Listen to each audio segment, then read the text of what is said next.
Ballz 3D, The Battle of the Ballz, is a two-player 2.5D action fighting video game for the Sega Genesis, Super Nintendo, and a 3DO. Anyways, what's going on? What do we have beef for Ballz for?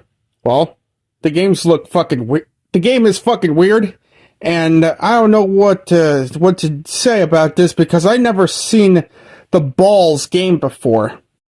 Well, in order to get over this, let's just go ahead and see how bad this fucking game is. Alright. This game was developed by PF Magic and published by Accolade in 1994. Yeah, the Accolade, the same company that gave us Bubsy and Test Drive. The 3DO version was released as a director's cut in 1995 and gave it a T rating. Ballz offered 3 difficulty levels over a total of 21 matches. Its distinguishing quality that was each of the characters were composed completely in spheres, granting a pseudo 3D look. Although the game was not a tremendous success, PF Magic reused its graphics technology in the successful line of virtual pet titles, Pets, Dogs, Cats, and Oddballs. Well, that's just fucking... Okay, I don't know. Okay, let's get on with the next shit. Alright, the development and publishing. The idea to use spheres to represent characters in the game was proposed by Keith Kirby. The team decided to implement the idea as it would save processor power, as well as the fact that characters would look the same regardless of the angle of the camera is situated at when they are constructed from spheres, which are also relatively quite easy to represent in the game's code. Okay, what the fuck is next? Okay, the Sega Genesis / Mega Drive version was originally intended for use with the Edge 16, a modem system for multiplayer gaming which was eventually cancelled. Wow, no wonder why this game did not age well. The fucking Band X or whatever it is. The opening PF Magic developed for the game stated to be the champion, you gotta have balls. To be the champion, you gotta have balls. That's not the most NSFW related slogan that you ever heard. Due to its racy double entendre, balls may be used as a slang term for testicles. What the fuck? Okay, Nintendo demanded the word to be changed for the Super Nintendo version. The SNES version of the game states, you gotta play balls. Okay, now that doesn't do anything better. You gotta play balls. Okay, now that's just gay, right? While the Sega version uses the original intro, the game was also notably bizarre for its lineup of fighters, which included a farting monkey, a jumping clown, a sumo wrestler, an ostrich, a caveman, a bodybuilder, a ballerina, a rhinoceros, and a superhero. What the fuck kind of game design is this when it comes to fucking characters? Or what kind of fucking fighting styles are they? Yeah, I'm giving you the fucking context of this game, Ballz. So these are the characters in the game's lineup of fighters. Yeah, the list of it. Boomer, a clown from the circus. His air jumps and the tricks up his sleeves make him the most humorous fighter. Huh, I wonder if Kane and Pomni have something to do with this. Bruiser, a bodybuilder who gets quite a workout. His buffed up body and powerful blows make him a formidable fighter. I wonder if Buff Bagwell is impressed over this. Crusher, an enraged rhinoceros who prefers to charge at his opponents directly. Divine, a ballerina dancer who twirls around gracefully. She's the only female fighter and will sometimes give a spanking. The fuck? Kronk, a caveman from the dawn of civilization. He uses his club to cut his opponents down to size and hits them like a baseball. Tsunami, a sumo wrestler who enjoys leaping on top of his opponents. Turbo, a superhero who glides along the arena and blows as strongly as a hurricane. Yoko, a monkey who often breaks the wind. He enjoys ganging up on the opponent and slapping them silly. That was a little pervert. Oh, okay, the zombie only appears in the director's cut version of the game.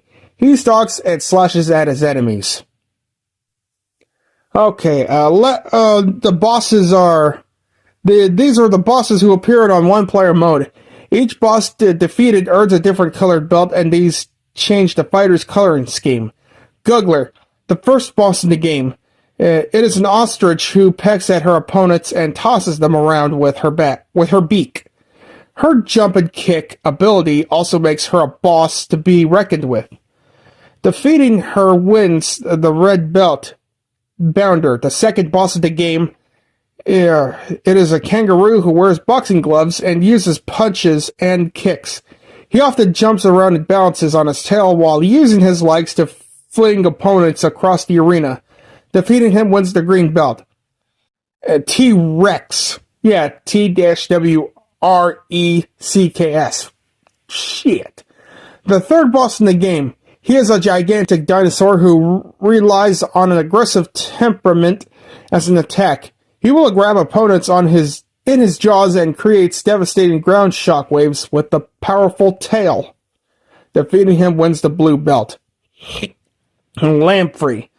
The fourth boss of the game. He is a mystical genie whose swift attacks and magical powers make him a formidable foe. He possesses the ability to turn himself into any creature such as a bull, a scorpion, or a snake. Defeating him wins the black belt. Well, yeah, when it comes to the game itself, when I think of a bull and a shit, that is bullshit! Bullshit! The Jester, the ultimate boss. He is the one who challenged the fighters the duel in the tournament at the start. He dons a black and white outfit and can be seen juggling balls in the opening. As the final boss, he is the fucking most difficult character to beat. He can disassemble himself and move about the floor, and has physical attacks that are very strong. The damage he does can take off much of the player's health. After being defeated the first time, he reassembles and comes back for more.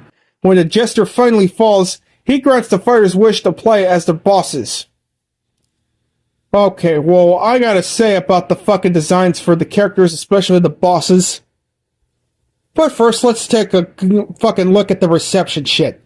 Okay, Electronic Gaming Monthly gave the Genesis version a 6.2 out of 10, commenting that the fighters were interesting with their various taunts and other poses, and the whole idea is innovative.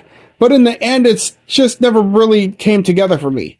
GamePro gave the Genesis version a positive review. They praised the balanced gameplay, smooth scaling effects, and humorous sound effects, and concluded, Ballz takes the increasingly routine genre of fighting games and gives it a new bounce, injecting a wicked sense of humor into the action.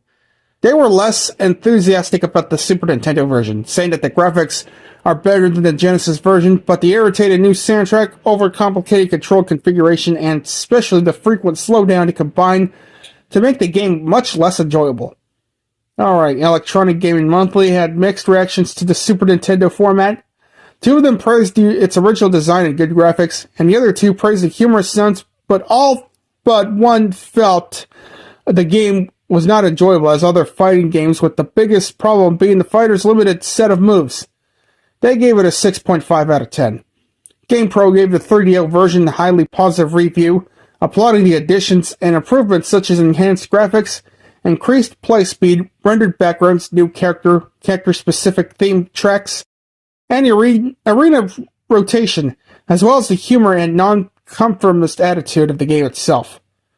Ballz was ranked 7th in the 2011 list of top 10 fighting games we'd like to forget, complied by Game Informer. The authorizer of the list, Dan Record, criticized for its sexual innuendo and design representing more of a 2D look. Yeah, especially when the slogan is fucking yaoi related. Gay. Next Generation reviewed the 3DO version of the game, rating 2 stars out of 5. And it stated that if you accept its looks, it plays fine, but this is as much yesterday's technology as any sprite-based fighter attempting to get away with digitized characters. It's almost too bad, but it's just a game out of time. Okay, according to one of the YouTubers, The 3DO version sucked even harder. The reason the 3DO version sucked, it had awkward and unresponsive controls. The jump gives the feeling of being useless, and the characters look super bad, and the names are uncreative as hell. And it did had good reviews back then when it was first released, but now it has poor-ass reviews, so yeah. I just checked on the Wikipedia page, and yeah, that game was that fucking horrible.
The soundtrack of Ballz on the Sega Genesis and Super Nintendo sounded just as appropriate at best.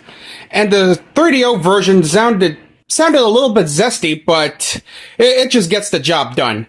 But unfortunately, these three versions are not enough to be saved from being ranted on. Because these three fucking Ballz games sucked really balls indeed. So in conclusion, I'd rather suck pencil neck's balls than to play this stupid-ass game. Yeah, this two-player 2.5D action game, it sure was the worst in existence. I don't know why some people came up with that in the first place.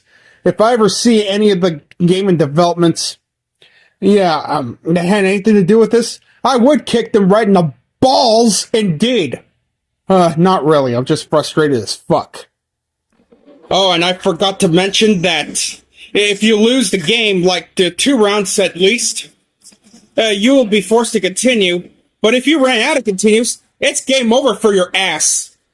And every time either you or the opponent is defeated, all the balls have been bursted into fucking pieces all over the floor. But anyways, just stay the fuck away from the Ballz games if you wanted to play a better fighting game.